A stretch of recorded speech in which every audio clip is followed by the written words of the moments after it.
So you're planning on buying a 7.3, whether it be an OBS or Super Duty 7.3 Power Stroke, you're gonna wanna watch this video. There's a lot of things you need to look for that could be detrimental, and there's a lot of things that you might think might be a big issue that really aren't. I've looked at plenty of these trucks. I bought an OBS that I was lied to about miles, but I looked at quite a few of those, and then I looked at even more of the Super Duties. So many people lied to me and hid a lot of small things that I found while I was looking. So throughout that journey, I learned quite a bit about what to look for in these trucks. So you might want to watch this video because I could teach you a thing or two. So you want to go into this with the mindset that the seller is going to lie to you about every single thing. That might not be true, but in 2021, that very well may be the case. I went and looked at multiple different trucks, wasted probably a good 28 hours of driving just to be lied to multiple times.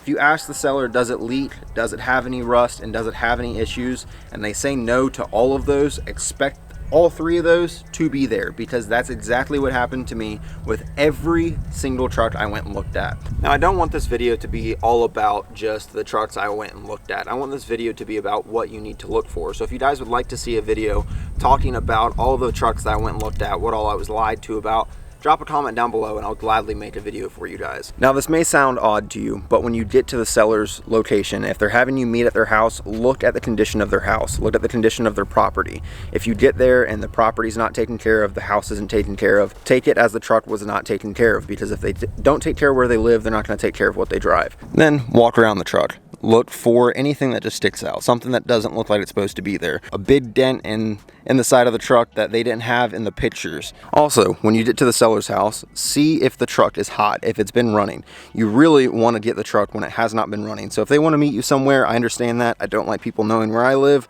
But if you possibly can, ask them, say, I want to see the truck cold. Could I possibly meet at your house? I just want to see how it starts up when it's cold. Because a lot of these 7.3s and diesels in general have a hard time starting when they're cold, and they might be spraying ether in them or whatever to get them started. Then you want to visually inspect in the wheel wells. You want to check your frame, check for rust, check your shock mounts, see if they're rusted at all, see if there's any fluid on the fender liners, whether that be a brake line or you have a wheel hub coming apart, ball joint coming apart, whatever. Something might sling grease up in your wheel well, brake line might be shooting up in your wheel well. As you can see, my brake lines are brand new. They were just replaced right before I bought the truck. That's something I noticed. This caliper, brake pads, rotors, everything was actually just replaced on this side. You want to check your leaf spring mounts, see if they're rusted out at all on both sides. Then you want to get underneath the truck. You want to check the bottom of your oil pan, see if it leaks a lot. As you can tell, I have a very small oil leak coming from the back of my motor. Probably a rear main seal, although he told me it was replaced. That's not guaranteed. You also want to check your transmission pan, see if there's any leaks coming from it.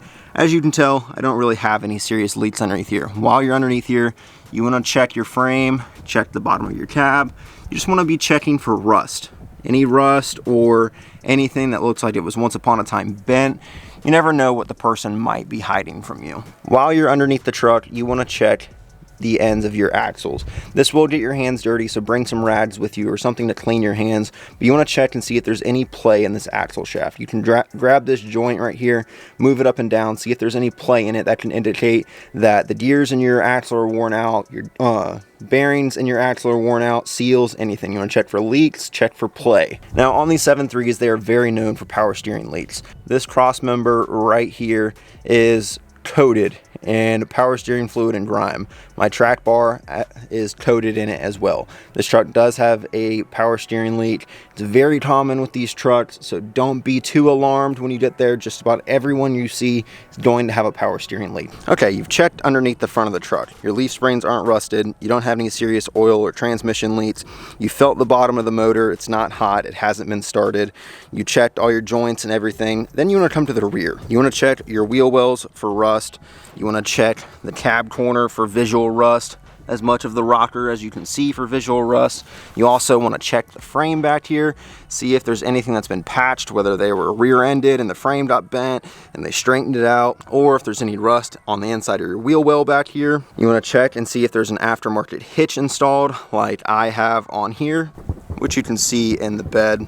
As well as while you're back here, you can get underneath the truck, visually inspect your axle. Again, check your drive shaft try and grab the drive shaft, move it up and down, see if there's any play, which will check for your U-joints. But if all checks out, get up and just back away from the truck. See if looking at different angles, you see anything new, anything that stands out, something that you didn't see before. Check in the bed, see if it's heavily beat up or dented or anything that will indicate that the truck was once used for a work truck, which this truck was owned by an old man for 17 years. So I don't have that issue on here, but I do have some rust that comes through the bed right here.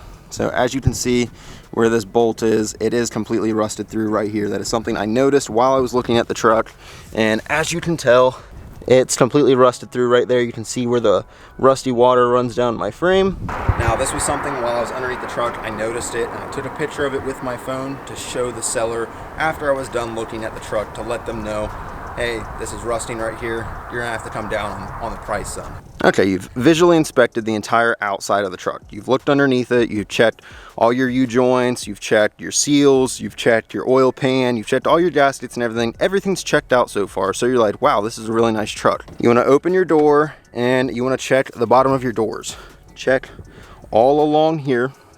This is where a lot of the rust will be sometimes. And as you can tell, this guy didn't like fixing things the complete proper way. He was the type of guy that just did something to get it to work. These door seals had started falling off. So instead of just replacing them with the pins, which is only like a $70 fix, he decided to get some spray foam and spray it all behind it and get it to stick again. Not a big deal, but kind of let you know how he did little minor repairs on the truck. You also want to check the rockers. You want to check and see if there's any bubbles in it. You want to knock on it, see if it's ever been replaced or anything. As you can see, there is this different color paint right here, and I will explain why on the driver's side. So then we go to the back door. You want to check the same thing over here.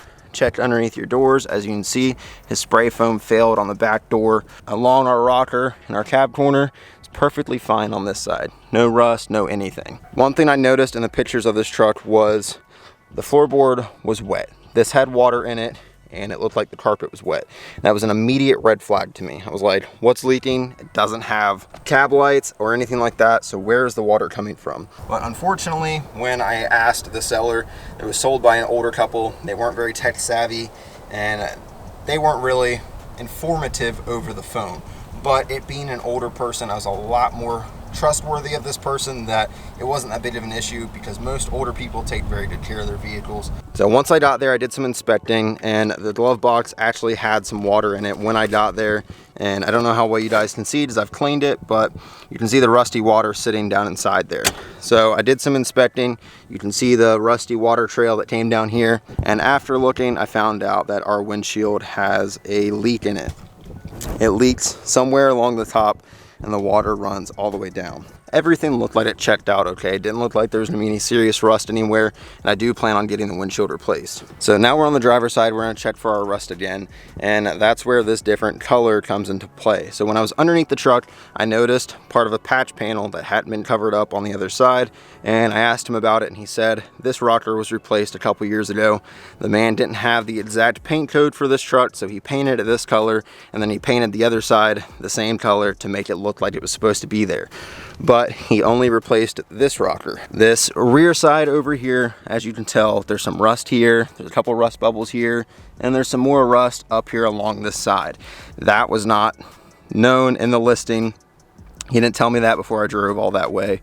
So that was a big price point for me on dropping the price. Although this rust isn't bad, it's not completely through. We will have to completely replace this cab corner and completely replace this rocker. And while I'm at it, I'm going to replace the front rocker as well as probably replace that side just in case there's some rust hiding in there. Everything checked out, so now let's go underneath the hood. So when I bought this truck, the hood latches themselves actually did not work. They were failing, and if you've been watching the channel, they had been failing even after I bought it. But thanks to Mile High Duramax, he sent me some hood struts for this, so I no longer have to use a stick to hold the hood up. But now that we've got the hood up, you want to check underneath the hood. You want to check all your battery connections to see if there's a lot of acid coming off of them, if they're really worn out, how old your battery is. And with this being a diesel, there is 2 batteries in it, and if there's not 2 batteries in it, then we have an issue. You also want to check your coolant level. I'm sitting a little low right now. As you can see, my coolant's down here. It's supposed to be up here when it's cold, so I'm sitting a little low. Probably could use about half of a jug of coolant, but still has enough in it to be okay. You also want to inspect all your lines. These are your AC lines. You want to see if they're old and dry rotted and cracked. If they're not all cracked, you want to see if they were new, if they were replaced, who did the replacement, whether they did it or they had a shop do it. This right here is your AC condenser. You want to see if it's been replaced. You also want to check and see if your belt has any play in it. That might let you know whether your tensioner's bad, your belt's bad, or both. You want to check up around all your seals, see if there's any big leaks, how worn out your seals are. You can tell mine are pretty worn out. I need to replace all these intercooler boots that are on here because odds are I probably have a boost leak somewhere, and replacing these would probably make a big difference and give me some more fuel economy. You also want to check and see if it's been modified, whether your cover here is replaced or missing, your intake is replaced or missing, turbo, same thing. You want to see if anything's been modified, whether have a cold air intake on it, a bitter turbo, or bitter intercooler pipes. There's gonna be sometimes something that's been replaced. So like my alternator, you can tell it's damn near brand new. It had just been replaced before I got the truck, which is a great sign to let me know that I'm safe from having to buy an alternator anytime soon. On the OBS that I went and looked at, this entire piece right here was missing. They just had a filter on here, and later I found out when I was selling that truck that that's a common problem. When those trucks have starting issues, people spray ether inside them, they get them to start, and it blows back out through the turbo and actually shatters this plastic right here. So if something right here is broken or missing, odds are it had a cold start issue at one point. They sprayed ether in it and it blew this apart. If you're new into the diesel world, you might have heard something called blow-by. You might not know what that is, but that is when there is oil or air passing by the cylinder rings and causing smoke to come out of your oil. I'm probably saying something wrong there and someone's gonna flame me in the comments, but that's the gist of it, is that there's gonna be smoke coming out of your oil fill.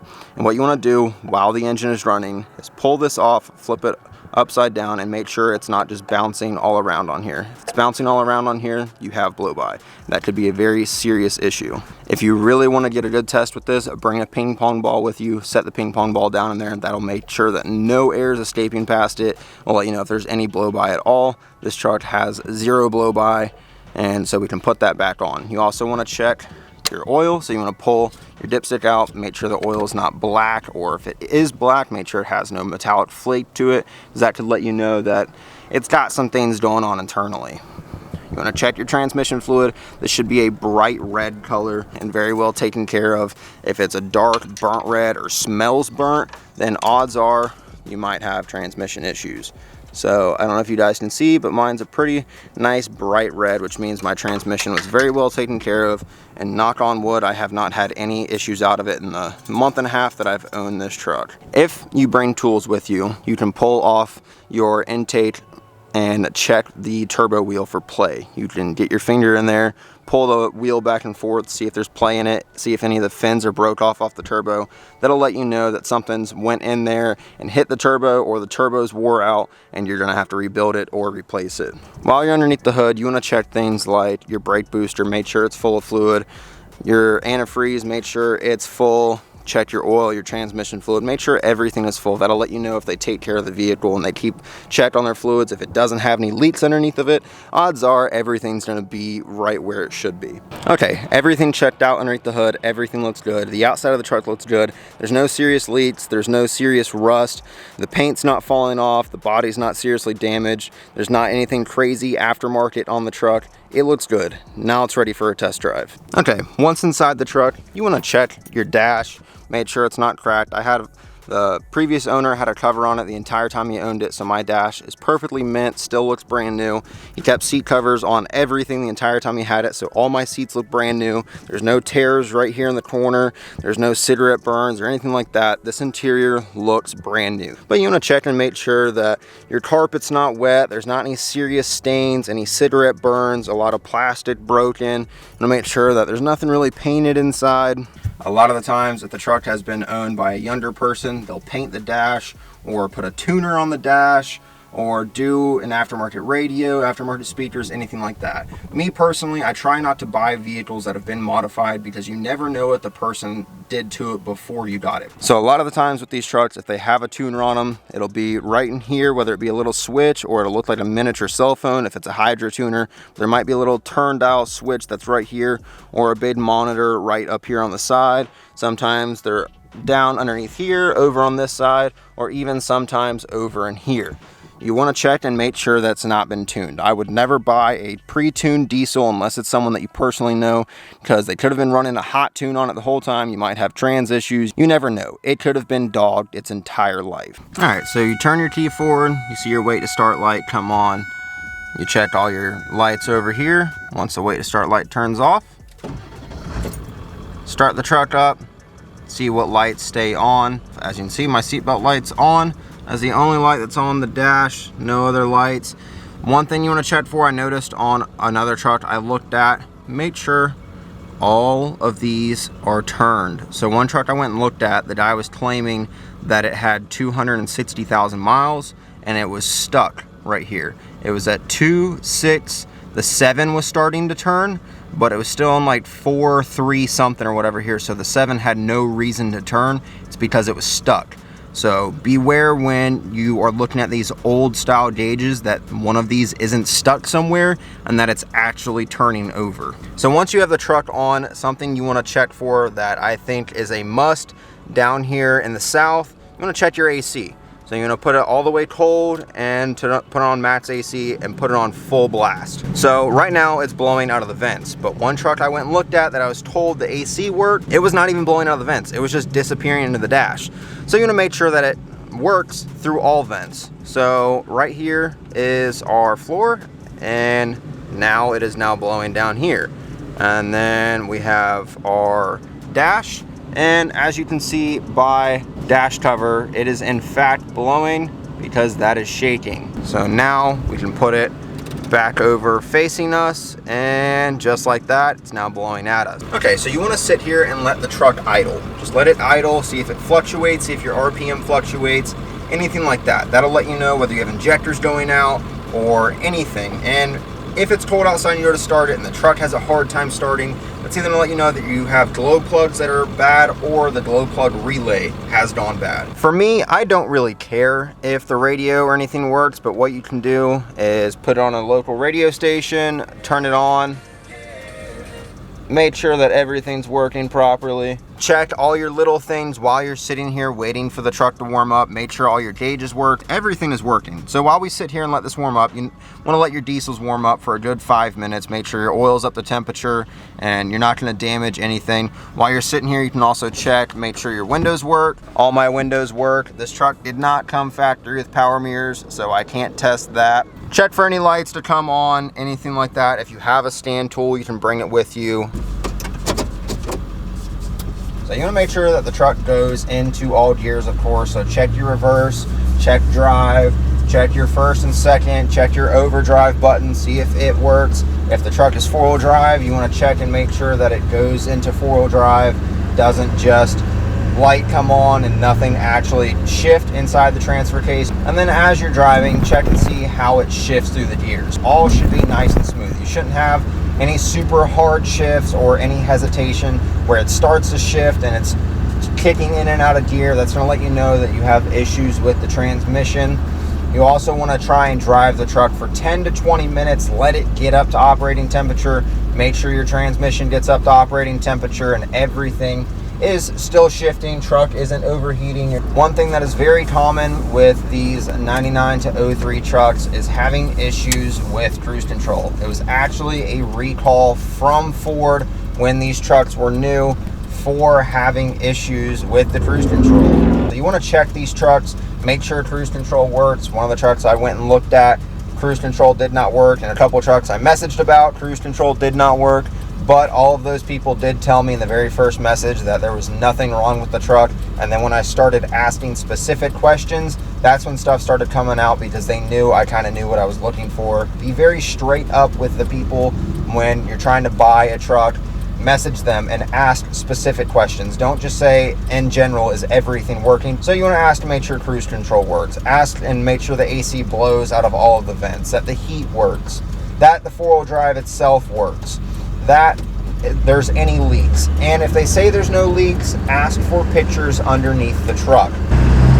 Once you get out on an open road, the vehicle's up to temperature, you want to give it some gas. Make sure it shifts through all gears when you're getting on it. Doesn't have any hard shifts or hesitate.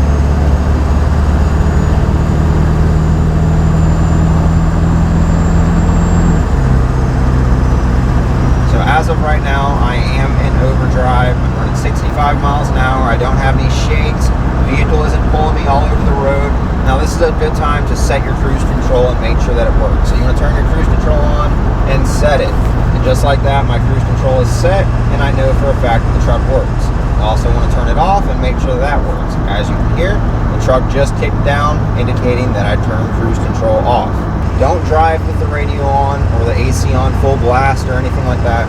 You want to listen to the vehicle. Listen if there's any weird noises coming from anywhere. When you hit a bump, is the suspension making a weird noise? When you hit a bump, is there a knocking sound? Does it pull really hard? Or while you're driving, is there any high-pitched tinging noises? Just listen. It should sound smooth. You should be able to hear the motor. 7.3s are very loud motors, but it should not be making any terrible sounds, any crunches or anything like that. You want to listen to it. Don't drive around with the radio on testing the speakers. You can replace your speakers for $70 to $150. Now, from previous experiences, I have been lied to about mileage. I was lied to about mileage on my white OBS that I have. So what I like to do now on my test drives, if I've test driven the truck, I looked it over, everything is checking out. What I like to do after my test drive, pull into a parking lot and pull up Carfax. I would rather spend $40 on a vehicle and find out in the report that I was lied to about something and waste that $40 versus spending tens of thousands of dollars on it and be lied to in the end like I was with the OBS. Okay, you've went on your test drive and everything checked out. You've now checked the interior, you've test driven it, you checked the exterior, you checked underneath the hood, and you checked underneath the truck. Everything is checking out. So now's the time to talk to the seller. Whether they're asking 15 grand or 5 grand, you always want to shoot lower. So like with this truck, for example, the asking price was $10,500. I checked everything over, I went on the test drive, I did the Carfax, I called my wife, and I said, hey, they're asking $10,500 for it. It's got some rust, but this is hands down the best truck I've looked at. So we talked over a price that I would agree on and that I wouldn't spend any more than that. I went in and I had already set in my mind I was not going to spend more than $9,500. But that might not be your case. They might be asking 15 grand, you're expecting to spend 12 grand, and they're, no, not happening. And you might go home empty-handed. Don't beat yourself up over it. There will be more trucks out there. I spent a good month and a half shopping for these trucks, and this was the 4th one that I went and looked at, and I can tell you after the 3rd one, I was very, very discouraged. But don't beat yourself up over it. Don't spend money on something stupid just because you want it. Be patient, and I can promise you it will pay off. So if you enjoyed this video, please let me know by dropping a like on it or dropping a comment down below on what you'd like to see about videos like this. If you're new here and you haven't already, please consider subscribing because I upload multiple times a week. I'm always posting DIY content, videos about vehicles, and you might be able to learn something just by subscribing to my channel. If you don't want to subscribe, go check out my channel, watch a couple other of my videos that might persuade you into subscribing. If you guys enjoyed this video, please let me know, and I'll catch you guys in the next one. See ya!